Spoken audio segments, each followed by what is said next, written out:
একটা শব্দ পেলাম যেন, কেমন হলো? ধুর, বেড়াল বোধ হয়। এত দূর তারা কি করছে? না না, ঘুমিয়ে পড়ি। এই রে, হরিপদবাবু জেগে উঠলো যে। না না, একটু রয়ে শয়ে কাজ করতে হবে। যাক, হরিপদবাবু আবার ঘুমিয়ে পড়েছে। এবার আমার কাজটা শুরু করি। আরে ওই তো আলমারি, নিশ্চয়ই অনেক মাল করিয়া আছে।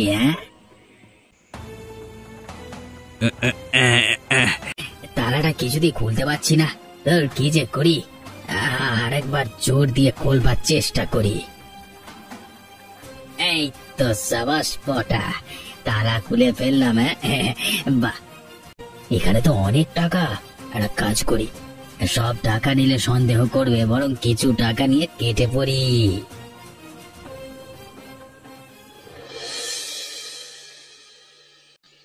ওগো, কিছু খেতে দাও। কি খেতে দিই বলো তো? বাড়িতে খাবার জিনিস সব ফুরিয়ে গেছে। আমি আমার দিন হাজিরা কালকে তোমাকে দিয়েছিলাম, সেটা দিয়ে না হয় চাল ডাল কিনে আনতে। আমি গিয়েছিলাম, কিন্তু দোকানদার বলল আগের টাকা অনেক বাকি হয়ে গেছে, তাই সব টাকা শোধ না করতে পারলে কোনো জিনিস দেবে না। তাহলে কালকের হাজিরার টাকা দিয়েও কিছু আনতে পারলে না? ওই যে বললাম, আগের অনেক জিনিস বাকি হয়ে আছে, সব খাতায় লিখে রেখেছে। কালকে তুমি যে টাকা দিয়েছিলে সেটা দিয়েও আরো অনেক বাকি রয়েছে। সর্বনাশ! এইদিকে খিদেতে আমার পেটে ইঁদুর দৌড়ে বেড়াচ্ছে। যা আছে তাই দাও, আমি আর পাচ্ছি না খিদে সহ্য করতে। কি অভাগী আমি, তুমি খেতে চাইছো আর বাড়িতে কিছুই নেই। দুমুঠ চালই আছে শুধু, কি করে তোমাকে খেতে দিই বলো তো? তাই না হয় দাও। খিদেতে এমন অবস্থা হচ্ছে, মনে হচ্ছে যে সামনে ঘাসপালা যাই পাই গরুর মতো খাই। অভাব আমাদের সংসারকে গ্রাস করেছে, এভাবে আমরা না খেয়ে মরবো। ওগো, কিছু খেতে দাও, নইলে আমি যে মরে যাব। ঠিক আছে, আমি তোমাকে ভেনা ভাত করে দিচ্ছি, খেয়ে নাও। বেশ বেশ, তাই দাও। আচ্ছা, পটাকে তো দেখতে পাচ্ছি না, কোথায় গেল ও? জানি না, এই ছেলেটাকে নিয়ে আমি আর পারি না। পড়াশোনার রীতি টেনে শুধু ভবঘুরের মতো ঘুরে বেড়ায়। কোথায় কাজ করে দুটো টাকা রোজগার করে সংসারের হাল ধরবে তা না, শুধু বেয়াদবি করে বেড়ায়। ওর কথা বলে লাভ নেই, ভুলটা আমাদেরই। পটাকে ঠিক মতো শাসন করতে পারিনি, তাই ওর এই দশা। সত্যি আমাদের সব দিক দিয়ে কপাল পুড়েছে। একটা মাত্র ছেলে, সেও কেমন অবাধ্য হয়ে গেল।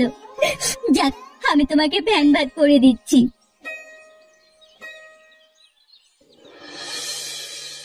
সর্বনাশ!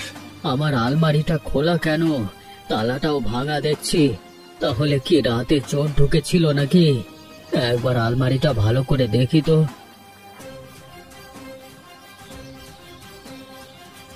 হায় হায় হায় হায়, সর্বনাশ হয়ে গেছে আমার। টাকা পয়সা সব চুরি হয়ে গেছে। তবে তবে কিছু টাকা আছে, গুনে দেখি তো। এ বাবা, 10, 13, 18। কি বাকি টাকা গেল কোথায়? এখানে তো আরো টাকা থাকবার কথা, কিন্তু কিন্তু চোর ঢুকলো কোত্থেকে? আমি তো সদর দরজায় বড় তালা লাগিয়েছিলাম। ওই তো ভেন্টিলেটরটা খোলা, তার মানে ওখান দিয়ে চোর ঢুকেছে। না না না, আমার এখন সতর্ক থাকতে হবে। তবে আমার যে টাকা চুরি করেছে তাকে আমি ছাড়বো না, শাস্তি দেবই আমি। 7 জন্ম মতো মনে রাখবে সে। মা, ও মা, কোথায় গেলে? এদিকে এসো একবার, দেখো আমি কত বাজার করে নিয়ে এসেছি। কিরে পটা, তুই সারা রাত কোথায় ছিলি? আর তোর হাতে এত বাজার এলো কোথা থেকে? তুই এত বাজার করবার টাকা কোত্থেকে পেলি? ও, তোমরা কি শুরু করেছো বলো তো? এত প্রশ্ন করছো কেন? আমি তোমাদের জন্যই এত বাজার করেছি। অনেকদিন বাদে সকলে মিলে একসাথে ভালো করে খাবো তা না, আমাকে তোমরা প্রশ্ন করেই যাচ্ছ। আগে আমাদের প্রশ্নের উত্তর দে পটা, খাওয়া দাওয়া পরে হবে। তোর বাবা এত কষ্ট করে রোজগার করেও সংসার চালাতে হিমশিম খাচ্ছে, আর তুই হঠাৎ করে এত বাজার কি করে আনলি? ওটা সত্যি করে বল তো, তুই কোনো চুরি চামারি করিসনি তো? আরে না না, আমি একটা নতুন কাজ পেয়েছি, তাই সারা রাত আমি কালকে বাইরে ছিলাম। পটা, আগে তুই বল, যা বলছিস সব সত্যি বলছিস তো? ও মা, আমি তোমার দিব্যি খেয়ে বললাম, সত্যি আমি ভালো কাজ করেই টাকা রোজগার করেছি। রমা, ওটা যখন বলছে তাহলে ওর উপর তুমি বিশ্বাস রাখতে পারো। এবার বাজারগুলো নিয়ে যাও, ভালো করে রান্না করো। এখানে বড় কাতলা মাছ আছে, সাথে পাঁঠার মাংস। উপরওয়ালা আমার প্রার্থনা শুনেছেন, তাই আজকে ছেলের রোজগারে সকলে মিলে একসাথে কবজি ডুবিয়ে খাবো। কে বা কি করে এমন কাজ করলো সেটাই জানতে হবে। হে ওপরওয়ালা, সকলকে ভালো রাখো। রহিম চাচা, আপনি যাচ্ছেন কোথায়? আমি যাচ্ছি মসজিদে, নামাজের সময় হয়ে আসছে। তাই তুমি কোথায় যাচ্ছ? যাচ্ছি গ্রামের চৌমাথার মোড়ে হাকিমের কাছে।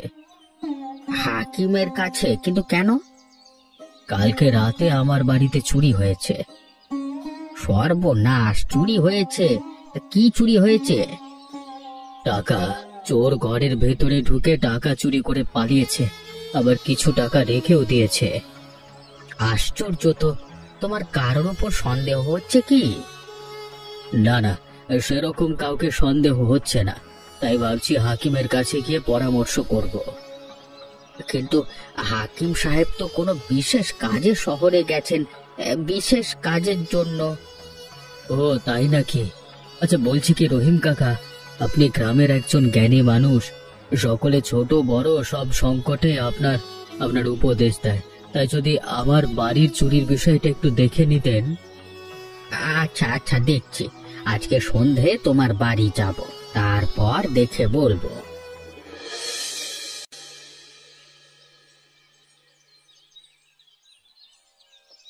পটা, ওইভাবে হাত গুটিয়ে বসে আছিস, একটু আমাকে সাহায্য করতে পারিস তো? না না বাবা, আমি সব হাল চাষ করতে পারবো না।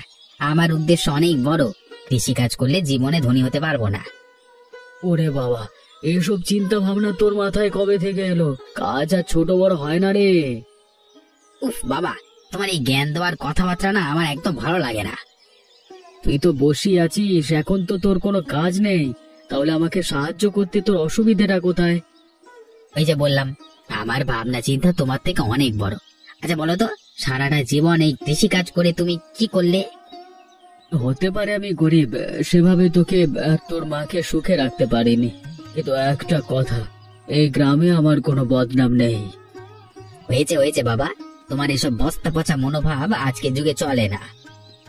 পটা, তোর কথাবার্তার ধরন খুব খারাপ হয়েছে, এভাবে কেউ কথা বলে? বাবা, সকাল সকাল আমার মাথাটা খেও না তো, আমাকে আমার মনে থাকতে দাও। তোর কথাবার্তা শুনে আমার ঠিক ভালো লাগছে না। কদিন ধরে দেখছি তোর মতিগতি চাল চলন কেমন যেন অন্যরকম হয়ে যাচ্ছে। সত্যি করে বল তো, তুই কোনো খারাপ কাজে যুক্ত হসনি তো? বাবা, তোমার মাথাটা বোধহয় গেছে জানো, তুমি নিজেও কিছু করতে পারোনি আর আমাকেও কিছু করতে দেবে না। দেখ,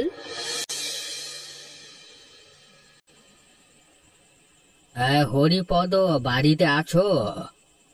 রহিম চাচা, আসুন আসুন, আমি আপনার অপেক্ষাতেই বসে আছি। তোমাকে যখন কথা দিয়েছি আসতে তো আমার হতোই। আমাদের একটা বিশেষ ব্যাপারে কথা হচ্ছিল একটু, তাই দেরি হয়ে গেল। আপনি যখন এসেই পড়েছেন, আর কোনো সমস্যা নেই। আচ্ছা, আমাকে একবার নিয়ে চলো যেখানে তোমার টাকা চুরি হয়েছে। আসুন আসুন, এই ঘরটাতে নিয়ে আপনাকে দেখাই।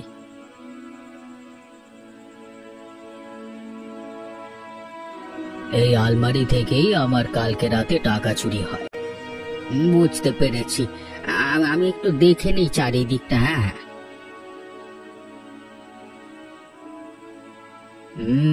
আমার মনে হচ্ছে এই চুরির পেছনে আমাদের গ্রামের কেউ একজনই হবে। অবিশ্বাস্য ঘটনা, আমাদের গ্রামের লোক কি করে হতে পারে? এর আগে কোনোদিনও তো আমার বাড়িতে এভাবে কেউ চুরি করবার সাহস পায়নি, তাহলে হঠাৎ কালকে রাতে কি স্পর্ধা দেখালো? দিনকাল পাল্টেছে গো, এখন মানুষের মধ্যে চুরি চামারি করবার প্রবৃত্তি অনেকটাই বেড়েছে, তাই আগে যা হয়নি এখন যে সেটা হবে না সম্পূর্ণ ভুল ধারণা। তাহলে কি কি করে চোরকে ধরতে পারবো? আমি নিশ্চিত চোর আবার তোমার বাড়িতে আসবে। একবার বাঘের মুখে রক্তের স্বাদ লেগেছে, সে তো স্বীকার করতে আসবেই, তাই না?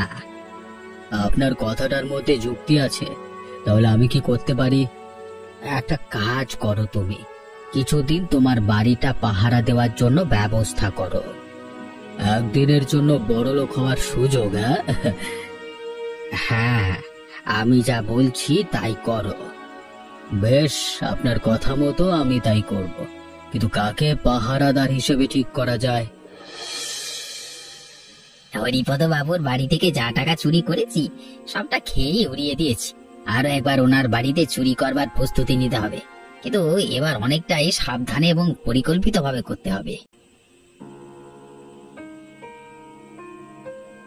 ওরে পটা, তুই একা একা মনে মনে কার সাথে কথা বলছিস? ও মা, তুমি আসলে এরপর আবার কাজে বেরোবো তো, তাই ভাবনা চিন্তা করছিলাম, বলতে পারি হিসেব করছিলাম। পটা, আমি ভীষণ খুশি যে তুই কাজে মনোযোগ দিয়েছিস, তার জন্য। তুই বড় হয়েছিস এবং আমরা এখন বৃদ্ধ হতে চলেছি। এই সংসারের হাল এখন তোকেই ধরতে হবে। তাই তো তোমাদেরকে খুশি করবার জন্য আমি বড় কাজ করতে নিয়েছি। একটা তুই অনেক বড় বড় কাছে ধরেছি, তাই না? আচ্ছা শোন, তুই না যে কাজ করিস তাকে তোর বাবাকেও সঙ্গে নিতে পারিস। আমি আজকে সকালে বাবাকে সেটাই বলছিলাম, তবে বাবার দ্বারা ও কাজ হবে না। ওভাবে বলিস না পটা, তোর বাবা সৎ মানুষ। সে আজ অব্দি কোনো ঘাটের ধার ধারেনি। অভাব সহ্য করেছে, কিন্তু মান সম্মান বিক্রি করেনি। ওই দেখো, বাবার মতো তুমিও ধার্মিক গ্রন্থ পড়া শুরু করে দিলে। পটা, তোর কথাবার্তা কেমন যেন হয়ে যাচ্ছে। আমি ভালো কথা বললাম আর তুই উল্টে আমাকে বিদ্রূপ করলি। আমার আগামী চুরি করবার পরিকল্পনায় যদি বাবাকে সঙ্গে নিয়ে নিই তাহলে অনেকটা সুবিধা হবে, এতে আমিও সুরক্ষিত থাকবো। তুই কিছু বললি পটা? হ্যাঁ মা, তুমি যে একটু আগে বলেছিলে বাবাকে আমার সাথে কাজে নেবার কথা, আমি রাজি আছি। তুমি বাবার সাথে কথা বলে দেখো, দুজনে মিলে বড় কাজ করতে পারলে তাড়াতাড়ি আমরা ধনী হয়ে যাব। বেশ, তাহলে আমি তোর বাবার সাথে আজকেই কথা বলছি।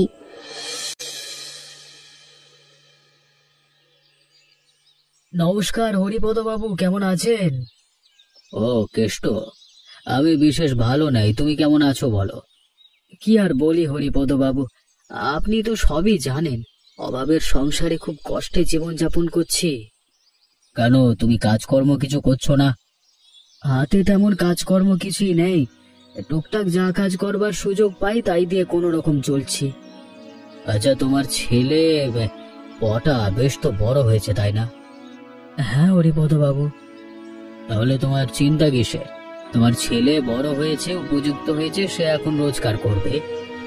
হরিপদ বাবু, পটা ইতিমধ্যে কিছু একটা কাজ শুরু করেছে, বেশ বড় কাজ। তবে কি কাজ সেটা আমরা এখনো জানতে পারিনি। সে কাজে নাকি অনেক টাকা। আমি ছেলের রোজগারে ধার ধারি না।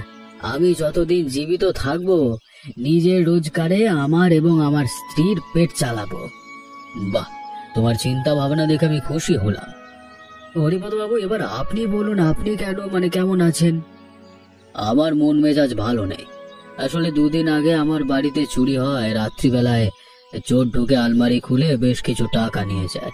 সেই চোরকে এখন আমি ধরতে পারিনি, তাই নিয়ে চিন্তিত। সর্বনাশ, আপনার বাড়িতে কার এত স্পর্ধা হলো চুরি করবার? সে তো আমিও বুঝে উঠতে পারছি না। আচ্ছা, কথা আমাকে একজন পাহারাদার জোগাড় করে দিতে পারবে? পাহারাদার? হ্যাঁ, পাহারাদার। আমার ঘরে প্রতি রাতে সে পাহারা দেবে, আর চোর ধরতে পারলে পুরস্কার হিসেবে আমি তাকে একদিনের জন্য বড় লোক করে দেব। একদিনের জন্য বড় লোক? আচ্ছা বাবু, একটা কথা বলছি, যদি অনুমতি দেন। বলো কেষ্ট। বলছিলাম, আমার কোনো পুরস্কারের দরকার নেই, তবে এই পাহারা দেওয়ার কাজটা যদি আমি করি তাহলে আপনার কোনো অসুবিধা আছে? না না, অসুবিধে কেন থাকবে? তবে তার বিনিময়ে আমি তোমাকে কি দেব বলো? আমি যদি চোর ধরে দিতে পারি তাহলে আপনার বাড়িতে আমাকে সবসময় একটা কাজের ব্যবস্থা করে দেবেন, যাতে আমি অন্তত দুবেলা দুমুঠো খেতে পারি। আমি এই বিষয়টা নিয়ে ভেবে দেখব। তবে আমি যে বললাম, প্রথমে এই লোককে আমি একদিনের জন্য হলেও বড় লোক করে দেব আমার বিষয় সম্পত্তি দিয়ে।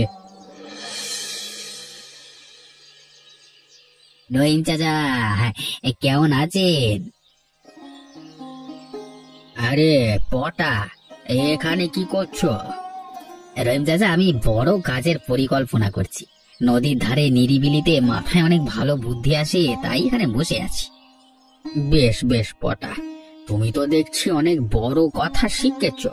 হবে নাই বা কেন, এখন তো আর ছোট নেই, উপযুক্ত হয়েছ, মা বাবার ভরসা যে তুমি। রহিম কাকা, আসুন আমার সাথে নদীর ধারে একটু বসুন, দেখবেন খুব ভালো লাগবে। না না পটা, বসবার সময় নেই, আমি যাচ্ছি আমার কাজে, আমার আবার নামাজেরও সময় হয়ে গেল। ঠিক আছে রহিম চাচা, তাহলে অন্য একদিন কথা হবে। হ্যাঁ বেশ বেশ। আচ্ছা পটা, তোমাদের একটা কথা বলবার আছে। বলুন রহিম চাচা। বলছিলাম, হরিপদ বাবুর বাড়িতে কিছুদিন আগে চুরি হয়েছে, তাই উনি একজন পাহারাদার খুঁজছেন। যদি তোমার চোখে কেউ থাকে এ কাজ করবার মতো, তাহলে একবার জানিও। যা ভেবেছিলাম তাই, হরিপদ বাবু অনেকটা সতর্ক হয়েছে। বাবাকে সঙ্গে নিয়ে পরের পদক্ষেপ নেওয়াটা বুদ্ধিমানের কাজ হবে। কি পটা, মনে মনে কি ভাবছ? না না, ওই আর কি বলছিলাম যে হরিপদ বাবু এই কাজের জন্য কি বকশিশ দেবেন? যদি সেই পাহারাদার চোরকে ধরতে পারে, তাহলে তাকে একদিনের জন্য বড়লোক হওয়ার সুযোগ দেবেন। তাই নাকি? তাহলে তো পাহারাদার খুঁজতেই হয়। ঠিক আছে, আমি দেখছি।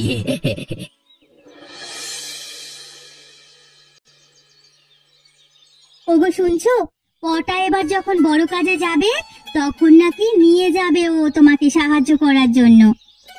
ওটা আমাকে নিয়ে যাবে বিশ্বাস হচ্ছে না, কারণ ওর চিন্তাধারা এবং আমার চিন্তাধারার মধ্যে অনেক পার্থক্য আছে। ওগো জিদ করো না, পটা ছেলে মানুষ, ওর ভাবনা চিন্তা তো একটু অন্যরকম হবেই। দেখবে আরো যখন বয়স হবে তখন ঠিক পরিণত হয়ে যাবে। দেখা যাক। আচ্ছা বলছিলাম, হরিপদ বাবু আমাকে একটা কাজের সুযোগ দিয়েছে। ওনার বাড়িতে কিছুদিন আগে রাত্রিবেলায় চুরি হয়েছে, বেশ কিছু টাকা নাকি চোর নিয়ে গেছে আলমারি খুলে। সর্বনাশ, কিন্তু কে করলো এই কাজ? সেটাই জানবার জন্য, মানে চোরকে ধরবার জন্য হরিপদ বাবু পাহারাদার খুঁজছিলেন। আমাকে বলাতে আমি রাজি হয়ে গেলাম। উনি এটাও বললেন যদি কেউ চোর ধরে দিতে পারে তাহলে তাকে একদিনের জন্য বড় লোক করে দেবে। সে কি, একদিনের জন্য বড়লোক? আমি বুঝে উঠতে পারলাম না। যাক, হরিপদ বাবুর ব্যাপারে উনি বুঝবেন। আমি হরিপদ বাবুকে বললাম যে যদি আমি চোর ধরে দিতে পারি তাহলে উনি যেন ওনার বাড়িতে আমার একটা স্থায়ী কাজের ব্যবস্থা করে দেন, সেক্ষেত্রে আমাদের অভাব অনেকটা দূর হবে। বেশ ভালো কথা, তাহলে আর না ভেবে তুমি হরিপদ বাবুর বাড়িতে পাহারাদারের কাজ করা শুরু করে দাও। আচ্ছা আচ্ছা, একটা কথা বলি, যদি আমাকে কাজে সাহায্য করেও তাহলে ভবিষ্যতে আমরা অনেক উপকৃত হব। তুমি একবার ওকে বলে কালকে আমার সাথে পাঠিও। বাবা, আমি তোমাকে সাহায্য করব তোমার কাজে, এবং তুমিও আমাকে সাহায্য করবে, মানে দুজন দুজনাকে সাহায্য করব। একদিনের জন্য বড় লোক হয়ে যাব, কেমন? ওটা আমি এজন্যই তোর চিন্তাধারাকে পছন্দ করি না। শুধু টাকা আর বড় লোক, এই ধান্দাই তোর মুখে, আগে কাজটা তো কর। বাবা, তোমার মতো চিন্তা ভাবনা করলে তাহলে যে সারা জীবন ওভাবেই কাটবে আমাদের। আহা, তোমরা ঝগড়া করো না তো। একটা কাজ করতে যাচ্ছ দুজনে মিলে, সেটা ভালোভাবে করার চেষ্টা করো, আর বেশি কথা বাড়িও না। হরিপদ বাবুকে গিয়ে বলো যে তোমরা বাবা ছেলে মিলে ওনার ঘর পাহারা দেবে। আমি এক্ষুনি যাচ্ছি গো। হরিপদ, পাহারা দেবার ব্যবস্থা কিছু হলো? আমি কালকে বাজার যাবার সময় ওই কেষ্টর সাথে সাক্ষাৎ হয়, তখন পুরো বিষয়টাকে বললাম আর কেষ্ট আমাকে সাহায্য করতে রাজি হয়েছে। কেষ্টর ছেলে পটার সাথে আমারও আজকে সাক্ষাৎ হয়, আমিও তাকে বলি পাহারাদারের বিষয়টা। আজকে বিকেল বেলায় কেষ্ট এসে আমাকে বলে গেল যে বাবা ছেলে মিলে, মানে দুজনেই নাকি আমাদের বাড়ি পাহারা দেবে। বাহ, এ তো ভালো কথা। তাহলে আমার মনে হচ্ছে চোর খুব শীঘ্রই ধরা পড়বে। বলছিলাম আজকে রাতে আপনাকে আমি আমার বাড়িতে থাকবার অনুরোধ করছি, দয়া করে আমার অনুরোধ রাখুন। ঠিক আছে, এত করে যখন বলছো তাহলে তোমার অনুরোধ কি করে ফেলতে পারি বলো। ওটা হরিপদ বাবু শুয়ে পড়েছে, এবার আমাদের কাজ শুরু করি। আজকে প্রথম দিন, তাই তৎপর হয়ে পাহারা দেওয়া শুরু করি। আর শোন, ঘুমিয়ে পড়িস না। বাবা তুমি চিন্তা করো না, আমি ঘুমাবো না, একদম সজাগ থাকবো। বেশ, তাহলে আমরা ঘরের বাইরে নিজেদের সুবিধা মতো দাঁড়িয়ে পড়ি। বাবাকে নিচে পাঠিয়ে দিই, আমি এখানেই থাকি। তাহলে পাহারা দেবার বাহানা করে হরিপদবাবুর মাল সরাতে পারবো। কি ভাবছিস কি রে? বাবা তুমি নিচে মানে বাড়ির সদর দরজায় থাকো, আমি উপর তলায় হরিপদবাবুর ঘরের কাছে থাকি। কারণ যদি চোর ঢুকে প্রথমে নিচের তলায় এসে তারপর মানে ওপরে উঠবে, তাই না? আর তুমি নিচে থাকলে চোরকে তুমি সহজেই ধরতে পারবে। বাহ, তুই তো বেশ বুদ্ধিমানের মতো কথা বলেছিস। তাহলে আমি চলে যাচ্ছি। হ্যাঁ, এবার জমবে মজা, পাহারাও হবে, চুরিও হবে।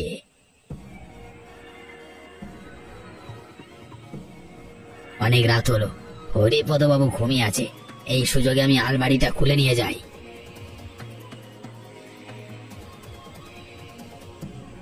এই তো অনেক টাকা, আজকাল কিচ্ছু রাখবো না, সব ঝেড়ে দেবো। পটা সব ঠিক আছে তো? কে রে? হরিপদবাবু জেগে পড়েছে? টাকাগুলো কোথায় রাখি?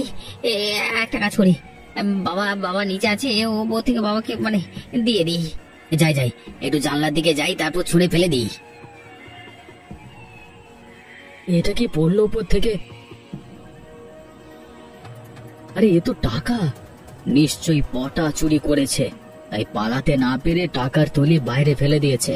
সকালে হরিপদবাবু ঘুম থেকে উঠবার পর ওনাকে টাকাগুলো দিয়ে দেব। একে আলমারি খোলা, টাকাগুলো কোথায় গেল? পটা তুমি কি করছিলে? হরিপদবাবু, আমি আপনার সারা বাড়ি টহলদারি করছিলাম। বোধহয় আমি যখন ওদিকটা গিয়েছিলাম তার সুযোগে এইদিকে চোর কাম তামাম করে সটকে পড়েছে। তবে চোর ধরা পড়বেই, কারণ নিচে বাবা আছে, একবার গিয়ে দেখি। কেষ্ট, তুমি নিচে ঘুমিয়েছিলে নাকি? চোর আবারও চুরি করেছে আমার সব টাকা। ও তাই নাকি? তাহলে চিন্তা করবেন না, টাকা আমার কাছেই আছে। পটা নিশ্চয়ই ওপরে চোর ধরেছে। না বাবা, আমি কি করে চোর ধরবো? মানে আমি তো চোর ধরিনি। কিন্তু এই টাকার থলি কে উপর থেকে ফেললো আমার কাছে? কেষ্ট, আমি বুঝে গেছি, কাউকে কিছু বলতে হবে না। তুমি চুরি করে এখন নাটক করছো, তাই তো? বাবা, শেষ পর্যন্ত তুমি চুরি করলে হরিপদবাবুর টাকা। আমাকে জ্ঞানের কথা বলো সবসময়, আর আজকে তুমি চি। না, ওসব মিথ্যে কথা বলছে, আমাকে ভুল বুঝছো তোমরা। কেষ্ট, আমি তোকে বিশ্বাস করে অনেক ভুল করেছি রে।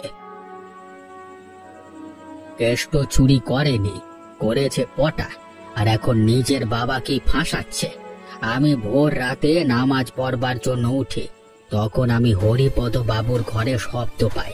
আমি লুকিয়ে দেখি পটা আলমারি খুলে টাকা চুরি করছে। তারপর পুরো বিষয়টা আমি নিজের চোখে দেখি। পটা, তার মানে তুমি আসল চোর? এবার আর তোমার রক্ষে নেই, বাকি জীবন তোমার কারাগারে কাটাবার ব্যবস্থা করছি। কি কপাল আমার, শেষমেশ নিজের ছেলে আমাকে চোর সাব্যস্ত করে ফাঁসাতে চাইলো। শান্ত হও, ও পড়ালা আছে, ওনার বিচার কখনো ভুল হয় না। হরিপদ, তুমি কেষ্টর সততার জন্য ওকে বকশিশ দেবার ব্যবস্থা করো। হ্যাঁ, আমি কালকের দিনের জন্য আমার সমস্ত বিষয় সম্পত্তির মালিকানা দিলাম ওকে।